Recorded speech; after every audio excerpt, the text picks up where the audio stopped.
Hello, and welcome to, what's this called? Cyberdeck Users Weekly, a bi-weekly show about technology and how to own it.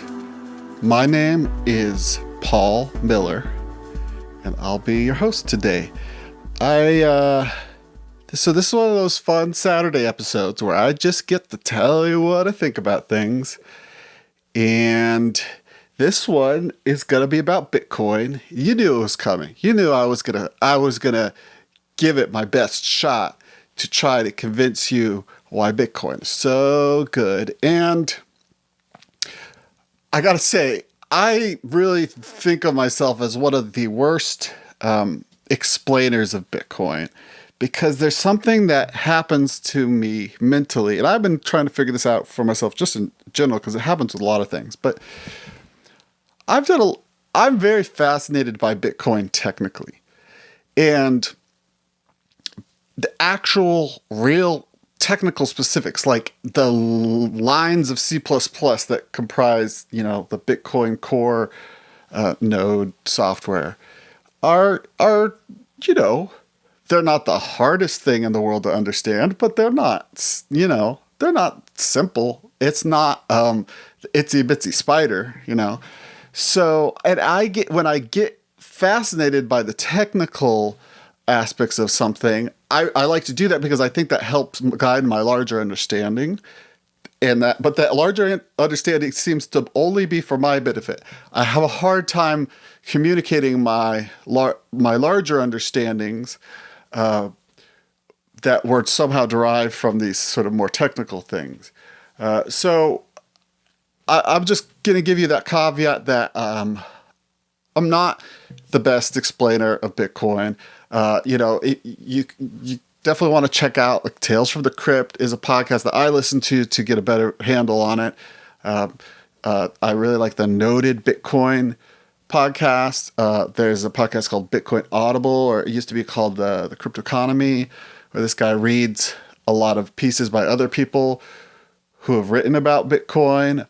You can go to the Satoshi Nakamoto Institute and see some of the formative writings on Bitcoin. You could read the Bitcoin Standard, which is my favorite book on understanding Bitcoin monetarily.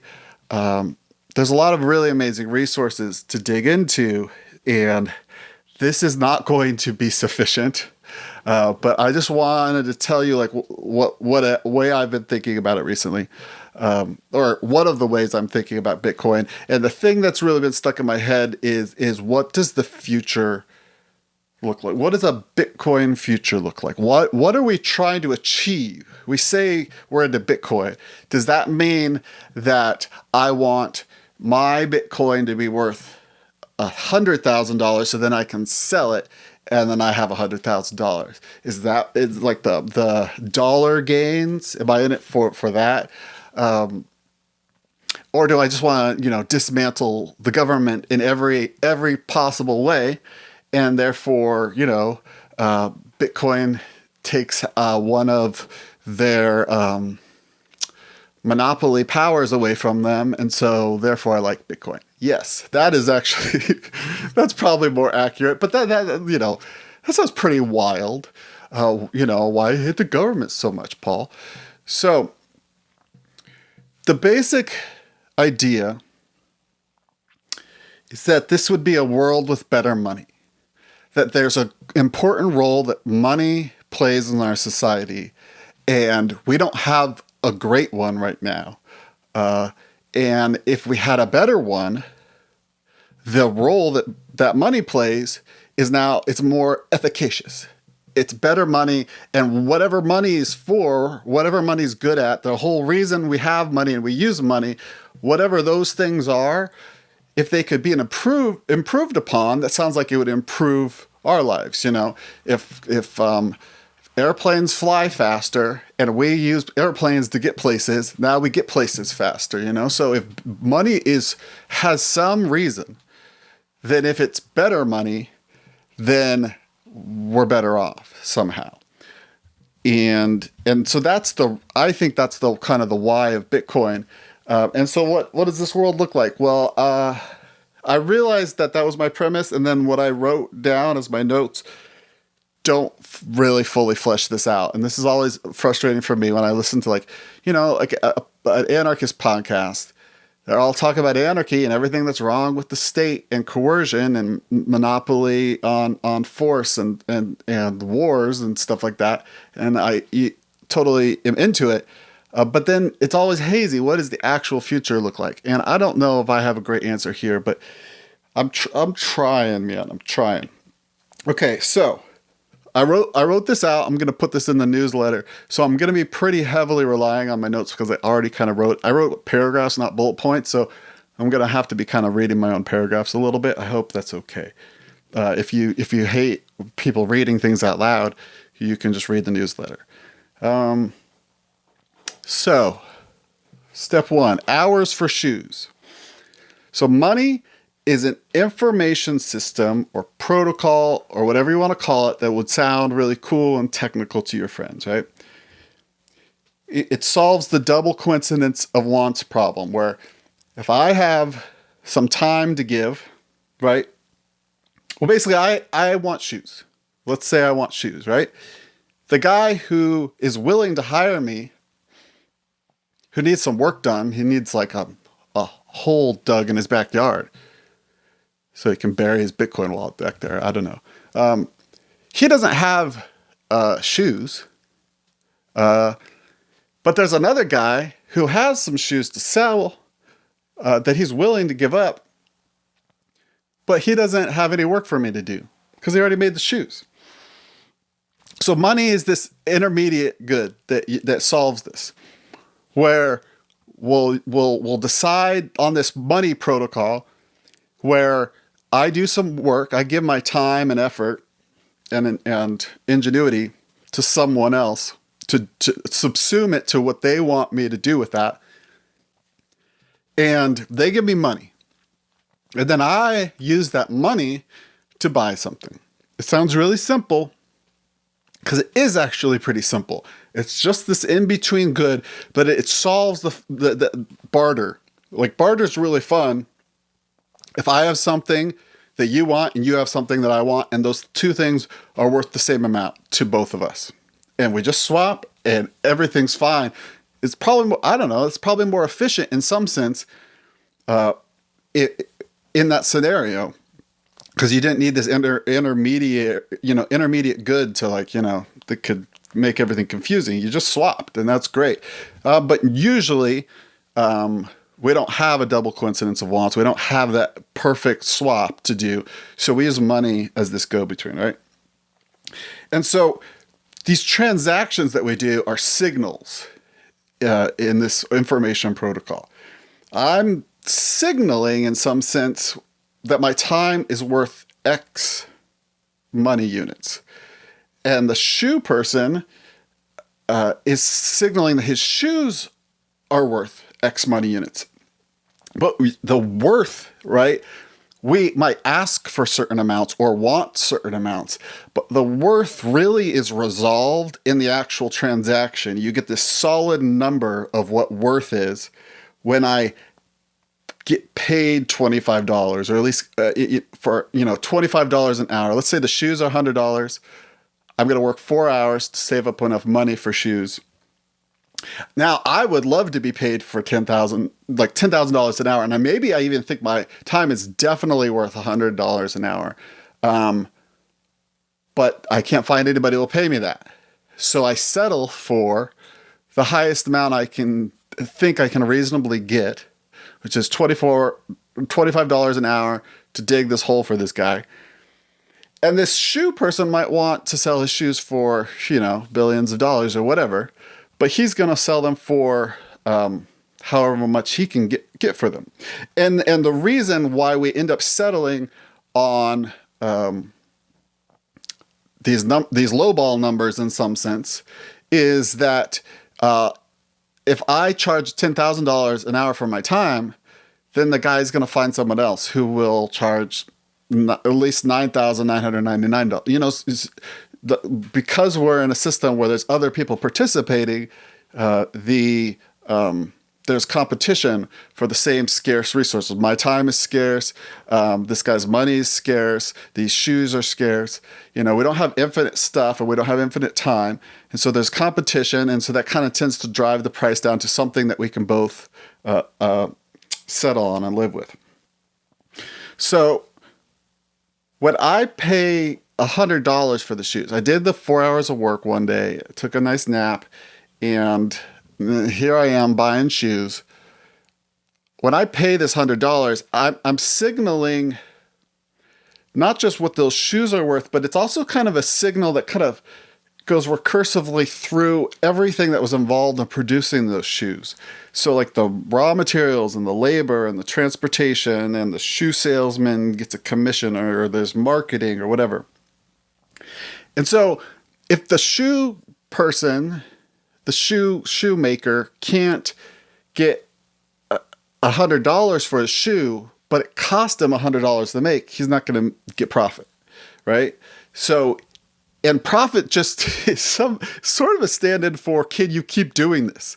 If you make negative profit, if you make a loss, right, then you can't keep making shoes indefinitely, because you slowly run out of money to buy, the labor and the materials and stuff like that.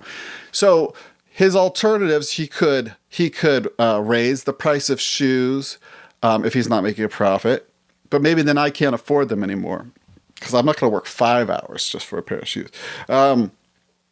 He could use cheaper materials. He could pay his workers less if they'll tolerate that.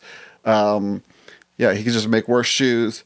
Or he could just change nothing. Slowly got to go out of business. So does this sound? It sounds like a protocol. There's like this sort of information passing. There's these signals, and there's this sort of it sort of resolves, and you get these sort of results and these really cool emergent properties, like what we call an economy, which is just individual people acting out of self-interest and with, with some quantity of freedom, hopefully, to pick and choose and price their time and price their shoes. It's just an information protocol, and it's based on this thing of money. So what if this section is called inflation, the enemy? What if we're using shitty money, right? We've got all these signals. We've got this sort of information system that's like moving value around or holding value in different places. So let's say we had like 10% daily inflation, which would be really bad. It's not the most inflation that's ever happened, but it's more than we currently experience in the US. So let's say everything costs 10% more a day. So I would work 4 hours on one day, and I'd get $100 for shoes. And then the next day, I'd go to the shoe store, but the shoes are $110, right? And nothing changed about the quality of the shoe or how much I wanted the shoe. It's just the number, right?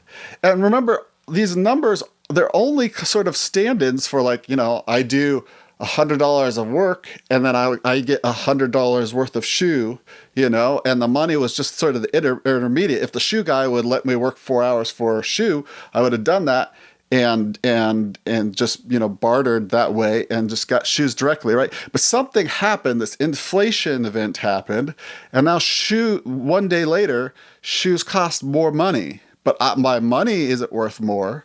In fact, my money seems to be worth less, right? Like, I had this $100 I was holding, I was planning, I was, making savings, planning for the future of having shoes. But something happened. Now, I could go into debt for the shoes. And I know this shoe thing is a dumb, simple example, but this is really seems to be how we respond to inflation. I saved up $100. The shoes are $110. I'll put it on a credit card, and I'll pay later. I'll go back to the guy who asked me to dig a hole and work some more, and so I can pay off this debt. So the shoes end up costing, $120 maybe because of the interest payments or whatever. But I got the shoes, right? So my wants are fulfilled in the sense of the thing I was trying to achieve is achieved, but something kind of shitty happened to me along the way where I paid more than I was planning to. So there seems something wrong with this information system. So what is inflation? Like, how does inflation happen? So the way I'm thinking of it is that inflation means there's more money numerically to represent the same amount of money informationally. Like there's amount of value in the system that's been created by people working and spending time and ingenuity to create new stuff, to trade with each other. And that is a fact, but it's hard to put a number on it. And so money is the number we put on it. But if you make more money without doing more of that work, then you have inflation. So you have more numerical money, but as far as what money was supposed to represent, like the stand-in for value, you have the same amount of it. Then the olden times when money was typically like precious metals, you'd do coin clipping. So you'd be like some despot running out of cash for whatever horrible things that you wanted to do. And so you're in charge of the mint, right? Where you stamp your face onto these metal coins. Well, you just clip a little bit of the metal off. And now there's less of the precious metal in the coin. And then you use that extra metal to make more of these debased coins. And now you have that money, right? And then really, in a very similar sense, we have all this different technology, but a very similar thing is happening. You don't have more money when you print more money. You have more numbers, but you don't have more of what money is supposed to represent. So in our system, we have what's called the Federal Reserve, which is a central bank. It's a private bank, but the chair of the bank is appointed by our president.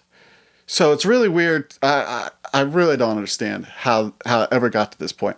But so you have this private bank that is allowed to create money. And the way it creates money is it puts money into other banks' accounts. And sometimes it's as a loan. I don't know. It literally creates money out of thin air. You can go watch interviews with the actual Federal Reserve people. Like they're not like super shy about the fact that they just create money, right? And it's kind of it really ends up being like coin clipping. It's sort of a form of wealth redistribution, right? Because the economy, us people all creating value, we've created a certain amount of value, and we were sort of using our monetary units to kind of keep track as well as this system can. And now the Federal Reserve issues new money, prints new money, and it gives it to people at the top. It's like reverse socialism. It's an invisible tax on everybody. I know I'm sounding really political right now, but really this is kind of the most straightforward way to think of it. It's an invisible tax on everybody. Everybody's money is worth less. Like, if you had $100 million in the economy and it was spread out evenly among everybody, and then one central entity printed $10 million new dollars and gave it just to their friends, or, to the banks basically, everybody else's money is now worth less. So I like to think this is a classic drinking your milkshake scenario. It's kind of invisible, and then I've got this great imagery in my written piece that feels weird to say out loud, but I'm just going to do it. Federal Reserve drinks our milkshake via money printing, and then spits our milkshake into the mouth of baby bird banks. It's disgusting. And so obviously, this inflation, this creation of new monetary units without creating actually more money in the value sense, doesn't cause immediate shoe price increases. this is called the Cantillon effect, where you have this slow trickle of information of what money is now worth, right? It starts at the money producer. The money producer has a bunch of new money, right? But everybody else is sort of behaving as if money is still worth what it was. And then the people who get the money first, which are people who can get like really low interest loans, or banks. Banks issue loans with like what's called fractional reserve banking. Look it up if you've never heard of that, because you're definitely gonna have your mind blown. They get this money first, and they can buy up goods at this old rate of what we used to value money at. But once the money is all spread out through the economy, that's when we realize, oh, this money is just worth less now. So if you're close to the money spigot, you get more money. You get like more money printed, right? You buy shoes for $100. And if I'm far away from the money spigot, I see these prices going up. And I am certain you can relate to this. I see prices going up, and it seems like there's more money in the system. But for some reason, I don't have what feels like the same share of it that I used to. There's inflation, prices go up, but it doesn't seem to, my income doesn't seem to necessarily track with that. So like the shoe guy says to me that guy from the bank can pay me $110 for shoes. Why can't you? And that's like a really visceral feeling that I get in our modern economy. And there are definitely people who succeed in our economy. But I think there's a good portion of people who feel like they're not keeping up with what I'm terming here inflation. They're not keeping, like, it's hard to save up for a house, for instance. Houses are expensive, of course, but it's like the houses get more expensive faster than you save up for them. And so you just, take out a huge loan. And then the banks love that, So let's actually talk about Bitcoin finally. So the Bitcoin Genesis block, the very first block that was ever mined when the Bitcoin system was launched, with this message in it. The Times, January 3rd, 2009.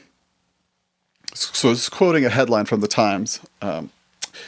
Chancellor on brink of second bailout for banks, which is it's so good.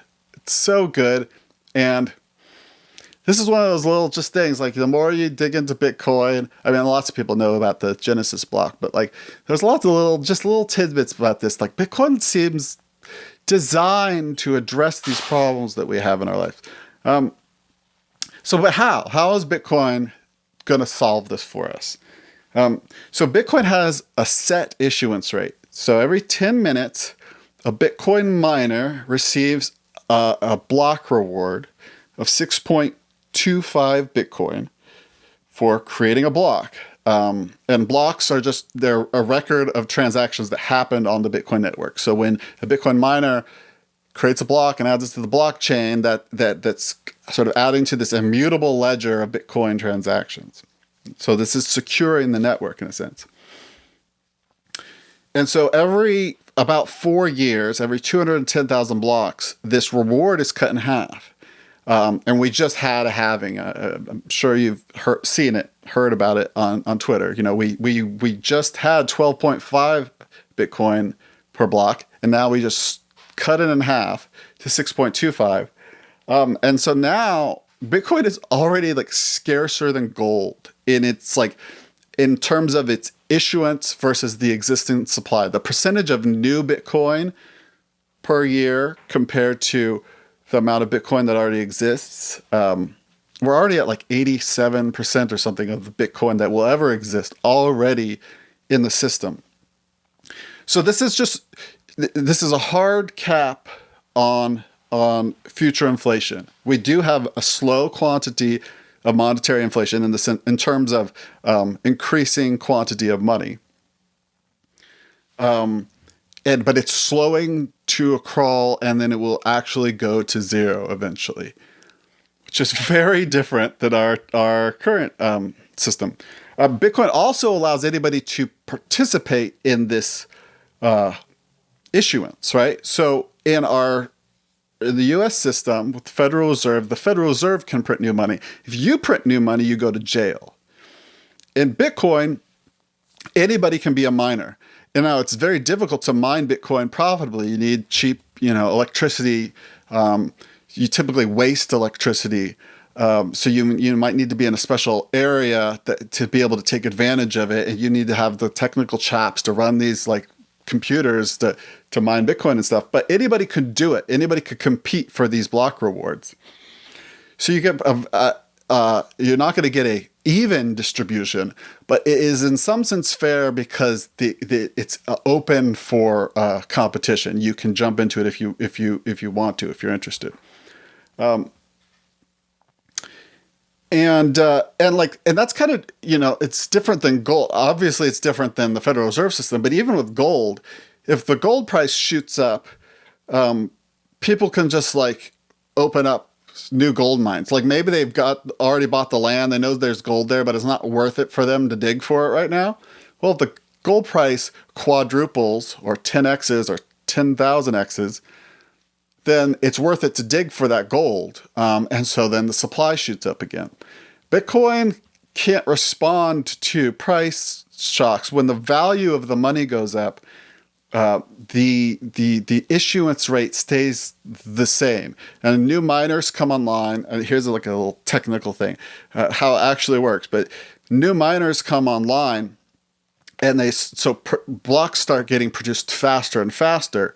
And then what's called a difficulty adjustment is made to try to reset to the average of 10 minutes. And so it becomes more difficult to produce a block. So you go back to this 10-minute issuance rate. So the whole system of Bitcoin is designed around keeping this very steady and diminishing supply of money, capping out at 21 million monetary units. And if you've believed me so far, and what I've been trying to say, and maybe I'm not doing the best job of explaining it, but the number of monetary units don't matter. It's really about the value that is ascribed to those monetary units. And so it's easier to ascribe value to a stable target, 21 million, than to ascribe value to this moving target that can just be, printed willy-nilly. Here, Bitcoin is the invention, I'm reading myself, of true digital scarcity. And it's something that's truly scarce for money, but it's also decentralized, which is even cooler, or also cool. And that's a much better system for money than something that can be printed infinitely by an elite few. And it just seems obvious, right? And we obviously have I don't know, it's called normalcy bias. We have this bias to like, this is how things are, so this is probably normal. But when you really think about it, what is money for? What's money good at? Why do we have money? What are we trying to accomplish with this money thing? The fact that a centralized entity can print infinite quantities of it really sort of breaks the whole point of it. At least for most of us. Obviously, if some people really, really benefit from that, but I don't feel like I'm one of those people. So Bitcoin is sort of the finally we have a really, truly hard money for this information protocol that we want for our economy, for our society. So let's think of hours for shoes in a Bitcoin world. So I am trying to give you a bit of a vision of the future. Obviously, it's fuzzy, but so let's imagine we had 10% daily deflation. So everything gets cheaper by 10% because the money is worth 10% more every day. So the shoes I would work one day for $100, 4 hours, $100, go to sleep, wake up the next day. The shoes I was planning to buy are now $90, right? Now they're not worth less necessarily. It's just the monetary unit. It's just the accounting system, the way we're trying to track this value. It's that money got more valuable. And so obviously, this sounds amazing, right? This sounds like a paradise. it's way easier for me to plan for the future. I know that I can work and save, and the things that I want to buy, not only will I be able to afford them if they're the same price as what I was planning for, but they might even be cheaper. But does the shoe guy like this? And this is something where I really don't know enough of the economics of it to understand. There's obviously a lot of people who think that deflation would result in some sort of horrible death spiral of an economy, and that's why we always have to keep printing money and we have to have inflation. I think those people are wrong. I just don't really know enough economics to exactly say why. But let's just go with sort of a loosey-goosey thinking through this, just logical. Let's say the guy gets $90 for the shoes, right? Yeah, maybe that doesn't match all the numerical amount of money that he spent on making the shoes. But if he didn't go into debt for it, he doesn't have anything to pay back. He's already made the shoes. And those $90 are really for future production and current profits. And remember, everything is for him now is 10% cheaper as well. So he's fine for future shoe production. He also could charge me $100 and I'd be fine for it. But I just think the really interesting thing is imagine, I don't know, I guess I have this in my wrap up too, but just imagine a world where you made the same amount of money every year, but everything kept on getting cheaper. That's the idea of deflation. Now, your boss might come to you and try to get you to lower your salary because everything is, the money is so crazy valuable now, but I don't know. I don't totally have a visual for how it would work out, but it sounds a lot better than our system. So, there's also this concept, though, where you'd have a lot of creative destruction. And this is going to sound very libertarian of me. But I think it's something that we're actually kind of lacking in our economy right now, especially with all these sort of bailouts of mega corporations.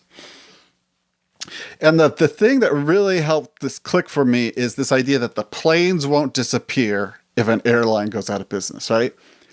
So there, especially from the perspective of like a lovable, charming small business owner, it is sad when a business fails, right?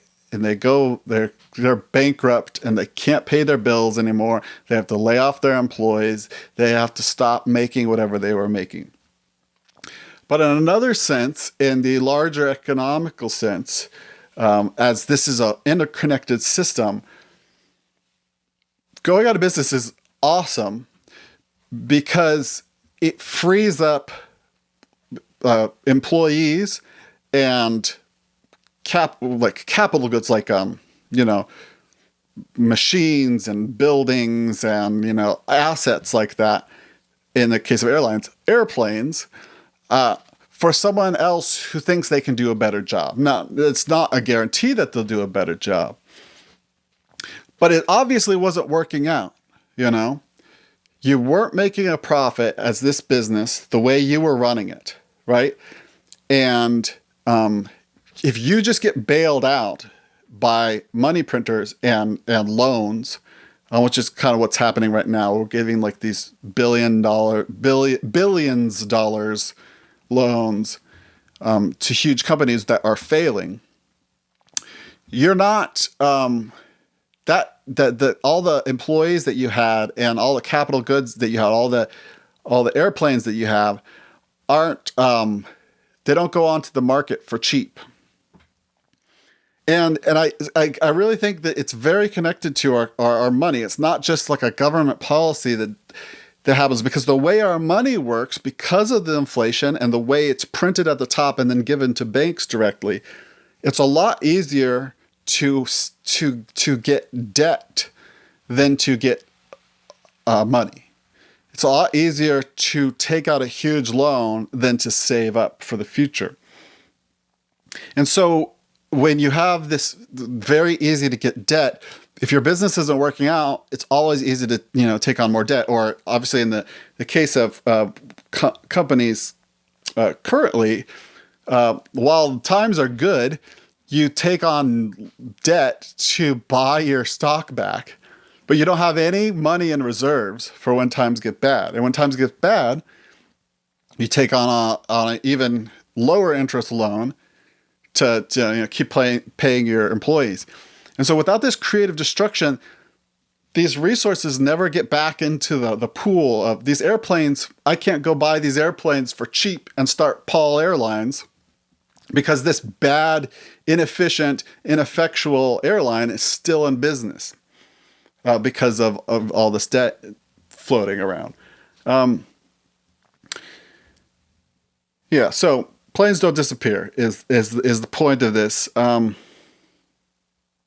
hopefully, whoever buys that next will do a good job with it and maybe, create a lot of value. And remember, when you create a lot of value, maybe I haven't really explained this, but in a voluntary transaction, both people come out ahead by definition. An involuntary transaction, it's involuntary because someone feels like they're getting cheated. But in a voluntary transaction, it's like, I think that money is worth more than 4 hours of my time. And then I think that shoe is worth more to me than $100, right? It's not that it's for everybody, everywhere. Just for me, subjectively, I can make these decisions. And then on the other end of both of those exchanges, those people feel the same way about that transaction. So we're constantly creating value when we transact, and so as that productivity and efficiency and value of the economy rise, in some sense, all of our wealth can kind of rise together. There's this really fun example I just heard in this book about the PC. I should put a link to this in my newsletter. The PC, the personal computer revolution, like when people in the 70s figured out how to make computers as hobbyists and then started selling them and made companies, and then you ended up with like companies like Apple and Microsoft, of course, and HP and whatever. So they were giving the history of Radio Shack. And Radio Shack was a business that was going bankrupt in the early 60s, got bought by a leather goods manufacturer called Tandy for $300,000.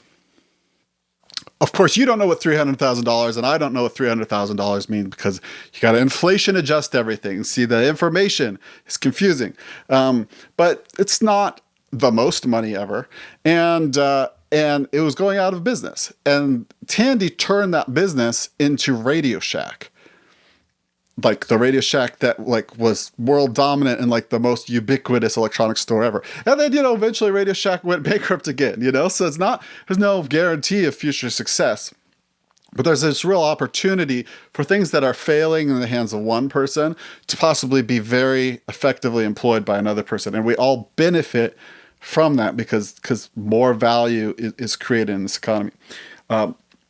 So one of the ways I think of Bitcoin is that, all things being equal, like GDP could be kind of like a stand-in for how much value has been created, or sort of a proxy or somehow related to how much value has been created in a year, the gross domestic product. Like, what did we create? And I could imagine a good money that everybody gets about GDP. You have $100, and then the economy creates a lot of value and is more efficient and more productive. And now that $100 gets worth that much more, that percentage richer. This is after hyper Bitcoinization. Bitcoin can also, gain a lot of value in dollar terms in the near term, just of people, moving into the Bitcoin system. But with a fully mature Bitcoin system, I can imagine that whatever money you're holding becomes X percentage more valuable based on basically how much more efficient and productive the economy is. So one way I think about this is with farming. So I looked up the numbers for this. In the last couple of decades, like I think it's something like from 1990 to like now, we went from about 50% of people on Earth employed in agriculture to about 25%. And in the US, it's like 1%. But obviously in the US, we don't just eat food that we make, we eat other people's food too. But I don't know what the ratio is with, maybe we actually produce enough food with just 1% of our workforce to feed everybody in the United States. But let's say it's something like 25%, right? So we went from 50 to 25%, 20 years. But in a simple economy, right, with nothing changing, you've had a constant amount of numerical money and a constant amount of efficiency, the prices would stay the same, right? So like in the 1970s, bread was 25 cents. Milk was 62 cents per gallon. College was state college was like $1,200 a year. Like that was upper end of a state college.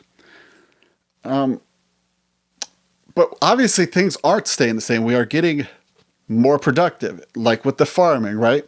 So why isn't food half as expensive as it used to be? Let's say money was, whoever's at the Federal Reserve printing money was doing like the absolute best job ever. They were a magician.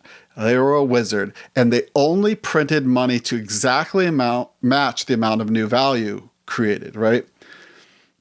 So you'd have some sort of stable money, but we clearly had huge efficiency gains in farming. So why is food not half as expensive as it was in 1990? It's definitely not. There are, and if you think about it, like there's so many things that are like this where we are getting more productive and efficient as a society. Sometimes it almost feels like we're running on a treadmill. We're trying to keep up with inflation so that things can stay the same price, because they're more efficient or cheaper to produce. Like think about, how many people are involved now to make a loaf of bread versus in the 1970s, or to distribute a gallon of milk. Like we're clearly more efficient at these things.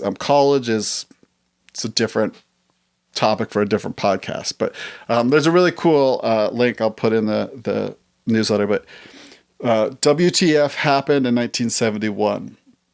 And you can see, this is actually when we went off the gold standard. Sorry, spoilers, but you can see how crazily prices increased and sort of prices diverged from income after we went off what was sort of anchoring our money supply to some style of reality to just being pure willy-nilly money printers.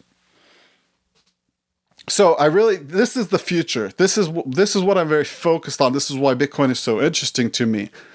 The future is you earn money, you save money, and things get cheaper over time. And if you need them right away, you're sort of paying a premium for that.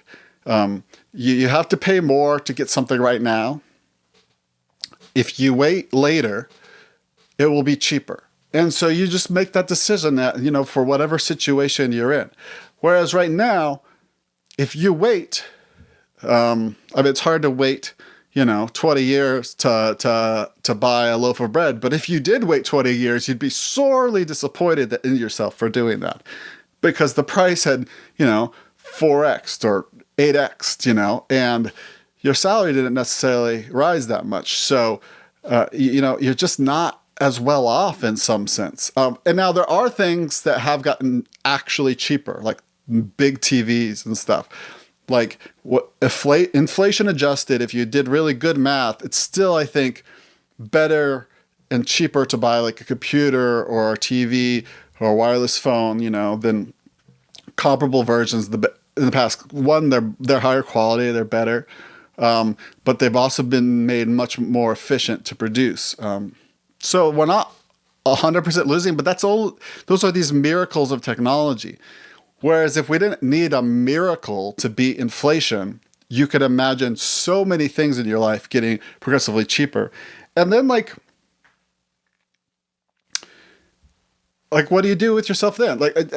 One more side note on this. So this is the subsection monetary premium, which is a whole nother thing in economics. But we have because we have money that goes down in value rapidly and consistently. Everybody knows there's this whole concept of wealth management. Everybody knows that if you have money, you have to put it into something that won't depreciate like this, that can hopefully outrace inflation. So like the stock market, or one of the big ones in the US is houses, right? So a pleb, I go out and I want to buy a house, right? I'm not competing against people who are trying to also buy their first house. I'm competing against people who are buying their 10th house because they need a way to park their wealth for future uncertainty, to hedge against this devaluation. Like maybe they'd love to be investing in businesses that would, do cool things and make it cheaper to make bread and milk or whatever. But the safest thing for them to do is to buy houses. And this is called a monetary premium. So again, of course, I go into mega debt if I could ever even get approved for that loan. It's not cool. It's not awesome. And I think in a more rational economy, I might be able to afford a house. If you think about in the past, in the US, it was much easier to buy a house. And I can't imagine it's been made more expensive in terms of the actual time dedicated to the inputs of a house. And yet somehow a lot more people seem to be able to buy houses back in the day than they're capable of now. And there's something kind of messed up about that. Like, why are we getting, in some senses, poorer as a society over time? So yeah, the Bitcoin future. In a nutshell, it's like, what if everything you bought got cheaper every year, but your salary stayed the same? Imagine that world. Like, you'd eventually go to space, right? Like, well, okay, my food is paid for and it's slowly becoming like a negligible percentage of my income, right? And my housing is paid for. I own my house outright, so I'm good on that. My utilities are slowly going down because we get more efficient and effective at creating energy and stuff like that. So everything in my life is getting cheaper. And also trips to space are getting cheaper, over time. But my income is staying the same. And I don't fully understand a deflationary economy. Maybe your income wouldn't stay the same. Maybe this is just a marginal improvement of the current system, but it can't be worse than every year I feel like I'm treading water at best or drowning. I can't keep up. I get more into debt. It's hard to pay off the debt I already have. I can never own anything of value because all my money has to go to credit cards and college bills and things like that. And it's a joke to think that I could save for my kids so that they could go to college, because college is going to be $4 million a year by the time they're ready to go to school. And I'm definitely not doing that well. I think the deflationary economy, even if it's not a paradise, and I doubt it would be, I think it's so much better. So let me just read from my thing for the wrap up. So I'm really concise and succinct and good at this. Human material needs are in some sense finite, but human wants are infinite. Human time is absolutely finite, but human ingenuity, the ability to do more with the same amount of time, is multiplicative and exponential. In an economy, we create value as we transact voluntarily. And in an economy with money, we use money as an intermediary to store that value we create. In a Federal Reserve economy, that value creation is skimmed off the top and given to banks so that they can give us more credit card debt. In a Bitcoin economy, we all get to benefit from value creation. Bitcoin wouldn't fix theft or the desire to steal. It just makes theft no longer our national monetary policy. Thank you for coming to my TED Talk.